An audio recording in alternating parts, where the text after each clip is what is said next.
can start with the group 1, from which I also participated with Patricia. And Patricia, if you're okay, you can. Yes, I'll go ahead. Thanks a lot, Julie. So for raising awareness, one thing that came strong is the language, the common language that we used, and to try to have a common understanding of what we are talking. It's been mentioned several times as a challenge. Of course, we need to keep some terminology about it that is essential, but we need to make sure that we are tailoring message to those that we want to raise awareness about it. We have spoken also as a challenge of sometimes lack of technical knowledge on how we can actually mitigate or take action climate change. But actually, that there is not only this lack of knowledge. Sometimes there is the other difficulties aside, like access funding or other immediate actions that rural communities have, and that they don't perceive that this is so immediate they need to take action because they are under pressure for many other challenges. There is also the challenge of the population. The population is triggering the loss of knowledge, but also the loss of people in the sense of, if I'm the owner of a farmer and I have perhaps nobody to whom I'm going to pass the farm, shall I do this investment in climate change? So the population, this aging of the labor force is having also an impact on how we perceive the immediate need of tackling climate change. Practical solutions that we've been speaking about, for sure, establishing a common language for discussing climate change when we raise awareness about it. We need to keep some terminology to be consistent, but we need to adapt those messages to the reality of those that we are looking to raise awareness about. We need to collaborate with stakeholders that are going to support the communities and to be able to reach out to them. We can use things like local forums for engagement, living labs, local action groups that have been mentioned in the plenary. There are different tools for citizen engagement that have been developed by those, for instance, of DG Climate have shared, that can be very practical solutions to empower people on how to raise awareness. We need to tailor the message to the specific territories, and very importantly, we need to advocate for climate-friendly options that people know actually how they can themselves take actions. And we have here about an innovative campaign that is being done by TikTok with very practical, user-friendly examples, and is raising awareness on how people can actually take action for climate change. So lesson learned, the importance of the community engagement and the collaboration, the need for tailored approaches to communication, the emphasis on capacity building and training, not only for those ambassadors that are going to be the bridges between the communities, but also to train the elected politicians, so what they are communicating about climate actions, they do it in a coherent way. And ultimately, we spoke about the role of the NGOs and civil society to also create a narrative about climate change and to hold politicians accountable. And the very last, there was a challenge of the people not feeling in rural areas that they actually have a say on the decision making, and therefore why they would engage in the first place. So we need to value more the rural-led dialogue and advocacy initiatives like a rural policy network or national rural parliaments that are echoing the message from the rural areas, to make sure that this sense of their voice being heard on what decisions are taken when it comes to climate change are considered, and therefore they feel like participating because they feel that they are heard. Thank you. Thank you very much, Patricia. Now I invite Pascal to present the outcome of the group 2. Thank you, Julie.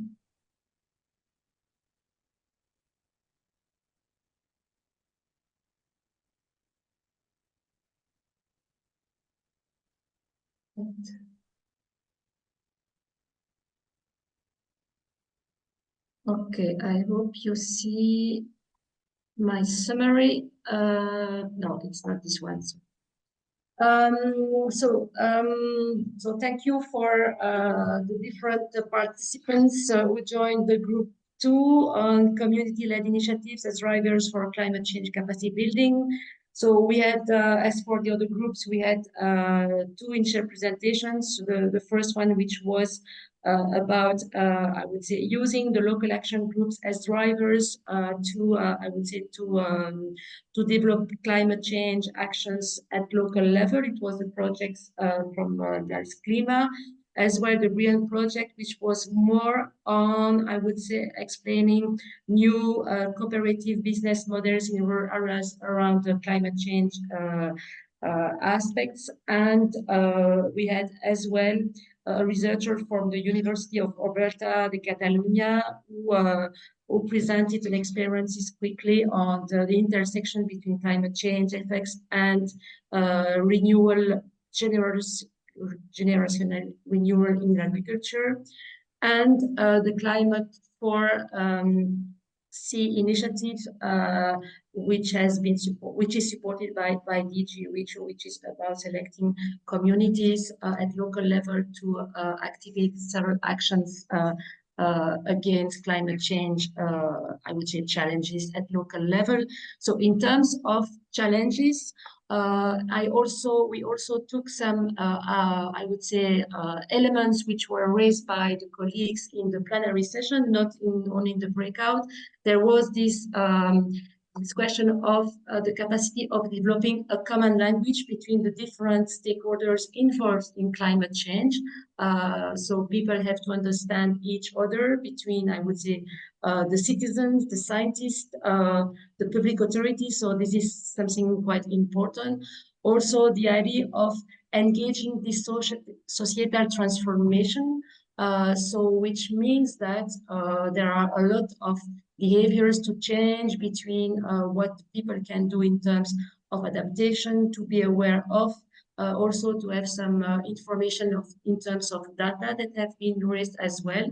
The question of prioritizing actions at the local, regional, or national level in terms of climate change, which is also referring to what we heard about developing local plans, regional plans, co-creation, these kind of things involving the different actors.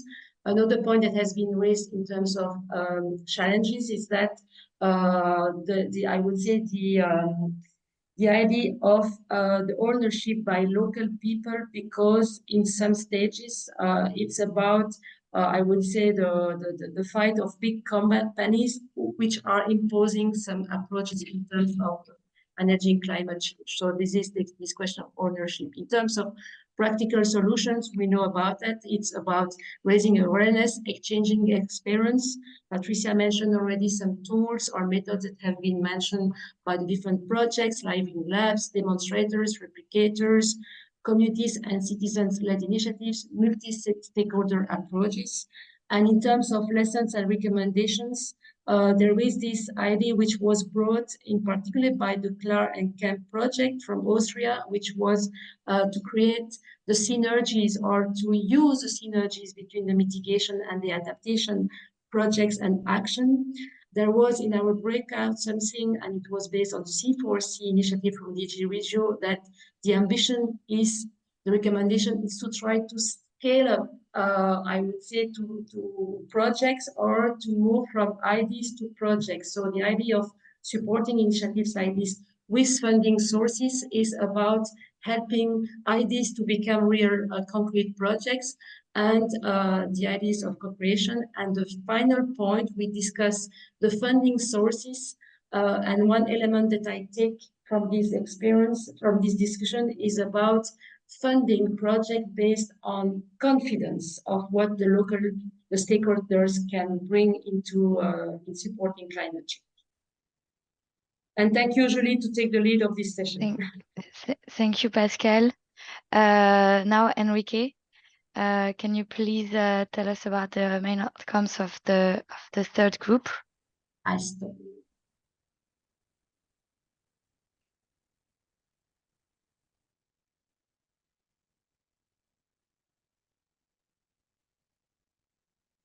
Now I myself. I don't know, what do you see? We see the slide, but we also see the other one on the You have side. to put the full screen. Now? Still the same. But it's okay. We see your slides. So. Wait a moment. Wait a moment. Stop sharing. I'm gonna share it again.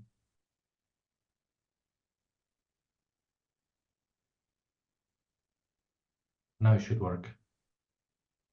Yes, it does. Voilà. So we focused on local policies to support action for combating climate change and align with the long-term vision. And there were three main areas of discussion around challenges, recommendations, opportunities, etc. I would say the first one is around evidence. This is an important aspect that needs to be present. There has to be still a lot of progress to make data available at local level, so it can be used by local communities, territories, to really get an understanding of what's the situation in their area, what are the risks, what are the vulnerabilities, what are the challenges. So there is a need to progress on that, and there were certain new technologies that are being tested at the moment to really improve the availability of that data. Nonetheless, it was really highlighted that the local knowledge needs to be as well used, so it's equally important as having hardcore data. Of course, around evidence, when we talk about policies, rural proofing turn up as a key mechanism. So it needs to be rolled out in the member states to make sure policies do not harm in their intention rural areas. The next important point is for this local for local action to happen in climate change. We see that the cooperation is really key at the very local level. But there needs to be a connection between the policies available at different scales, regional or national, with cooperation at local level. So here it implies thinking on a governance, the right governance to connect policies and local actors. The variety of policies. There is not just one. There could be different program strategies called whatsoever. This governance aspect is very important. First, to be able to connect them so that they can be better coordinated at local level, and more importantly as well, adapted to the local realities. Again, this could be even part of rural proofing to make sure that policies link to local needs.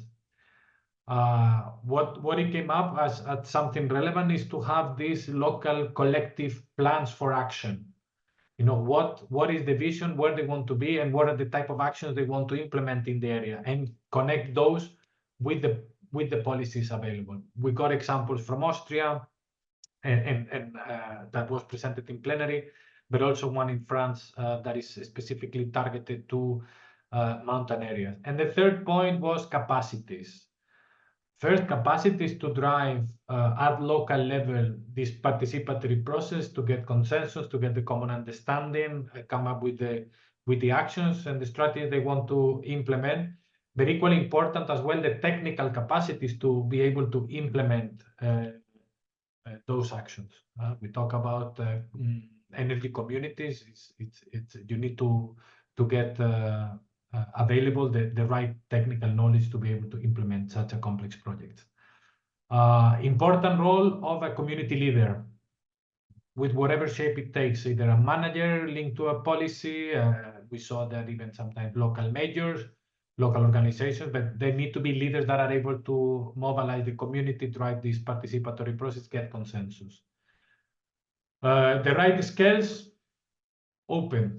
Village level, we see example with villages that manages to do that, develop their own plan, bring the community together, have a clear vision.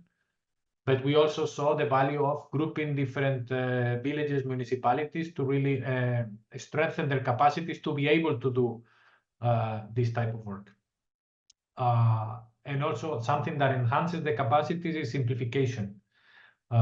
Simplified procedures to access and manage funding to support this project, but as well simplification in terms of flexibility of the policy instruments to really be able to be adapted to the local context. So those are the three main aspects that emerged from our group. And I would like to thank, and if I didn't mention it at the beginning, sorry, Federica from University of Bergamo and Petri from the Rustic Project for introducing and giving their views around this topic coming from their experience. Yes, thank you very much, Enrique. Now we will share with you a feedback form because it's very important for us to know how you felt about this webinar, if you learned a lot, if you have been satisfied by this experience, and to give us some general feedback. And for that, Patricia will share a Slido. Yes, that you can fill in. Yes, indeed. Thank you, Julie. Very briefly, because we are all looking forward to having the conclusion, but also the lunch. Please either scan again with your phone or click on the link in the chat, and then you can see a very short feedback form that we have prepared, and it's really important for us to gather your inputs to see how you felt about it, and perhaps if you have also suggestions to future events that we are organizing both online and physically, that would be very welcome. We are going to keep it open. I will not go through it since we are a bit running out of time. But even if I'm sharing my screen, you can still access it. And please, go in and see that there is already a number. But we are still many, even at the end of a long, intense, but very rich morning. So please, yes, take some seconds and help us and fill in the form. And I guess I give you back the floor. Thank you, Patricia. Thank you, Julie. In the meantime, that the participants are completing the form, we'll give the floor to Enrique to present the next steps after this event. Okay, so I'm gonna try to share again the slides. Hopefully this time there is no problem about it.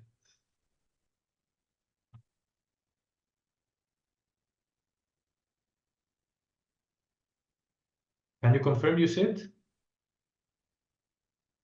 No? Not yet. No. I don't, yeah, no. No? Okay, I'll try again.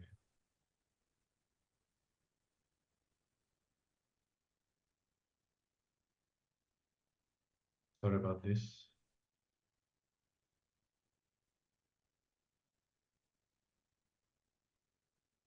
Can you confirm if you see it? Yes, going. Okay.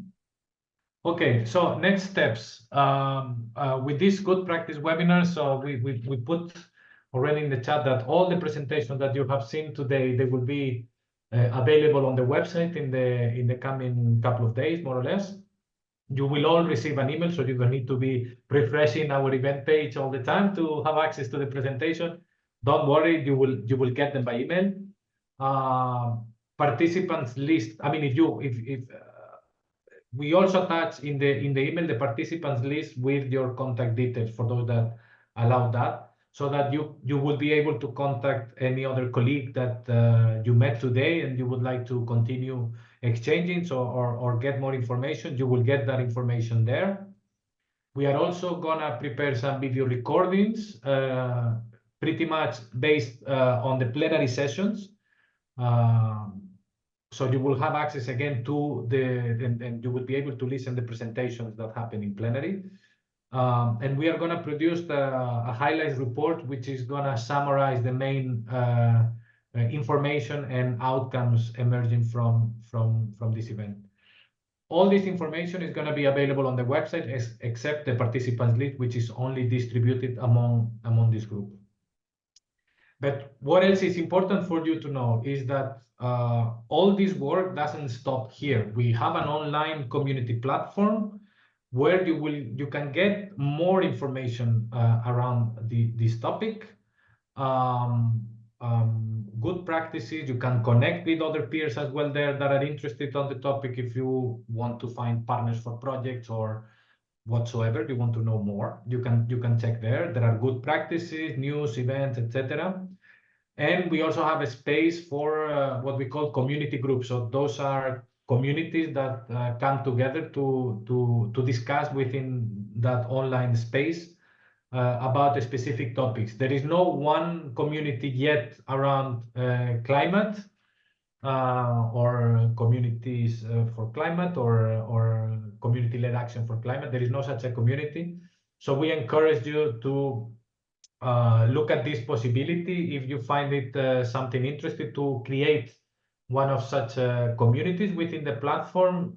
There is all the information available on the web, and you can see what are the requirements to create such a community. They could be created with a national scope, or it could be created at European level. But as well, what is very important is that probably some of you are not yet a member of this Rural Pact community platform.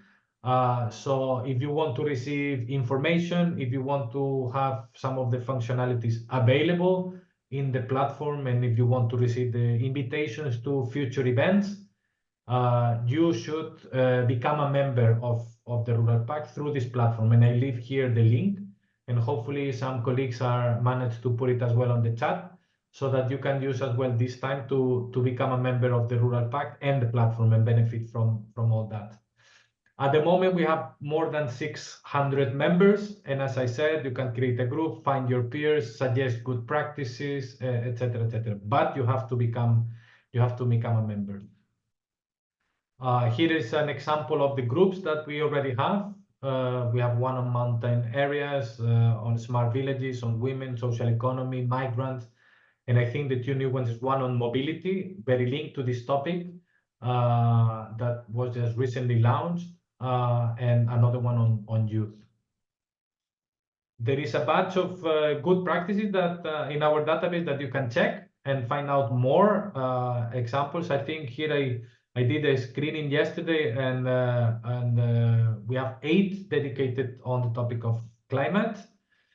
If you want to know more about the Rural Pact, we have worked around how to translate the Rural Pact at national level and regional level. So it's within a policy brief, and you can find in the document the key ingredients to make it happen. Another important material is our magazine, yearly magazine, and there are some articles talking about the vision, the pact, but as well, for instance, on energy communities, which is also relevant for this topic. And what are the upcoming events that might be of interest for you that are organized by the Rural Pact Support Office?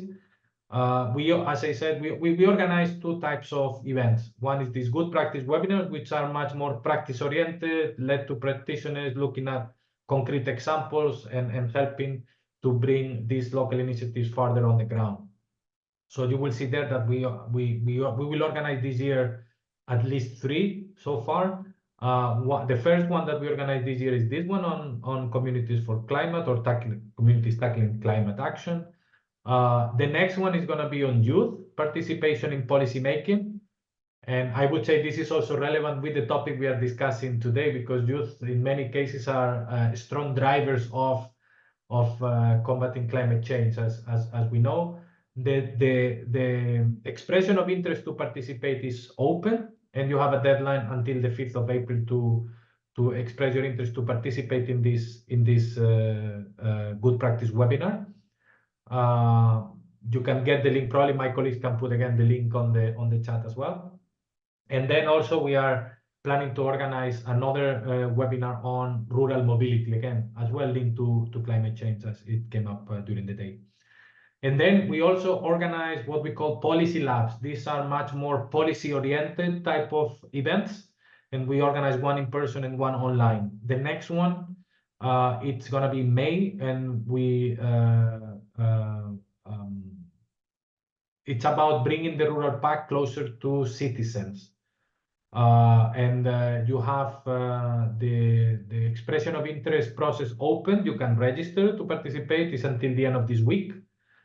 And we are going to be discussing some of the issues that emerged, for instance, in the policy group today about governance, how we can improve this connection between policy and action at local level.